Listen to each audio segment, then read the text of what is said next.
কংগ্রেস সংগঠনের সঙ্গে সম্পর্কহীন এক ব্যক্তিকে বাঁশকান্দি ব্লক কংগ্রেস সভাপতি পদে বসিয়ে বিপাকে পড়েছেন শিলচর জেলা কংগ্রেসের নেতৃত্ব।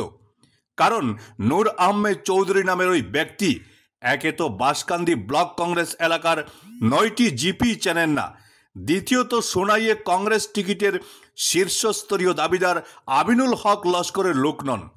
তাই এই ব্যক্তি কিভাবে সভাপতি হতে পারেন এ নিয়ে গৌরব গগৈর কাছে নালিশ পৌঁছেছে।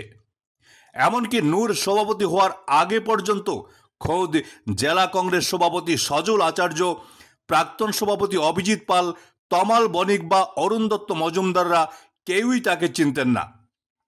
একটি গোষ্ঠী নূরকে প্রাক্তন মন্ত্রী দীনেশ প্রসাদ গোয়ালা ঘনিষ্ঠ বলে পরিচয় করাতে চাইলেও আরেক প্রাক্তন জেলা সভাপতি প্রদীপ দেই তাকে চেনেন না। তাহলে এই ব্যক্তি কার সুপারিশে বাঁশকান্দি ব্লক কংগ্রেস সভাপতির মতো গুরুত্বপূর্ণ পদে আসীন হতে পারেন, যা কংগ্রেসের অন্দরে ঝড়ো বাতাস বইছে।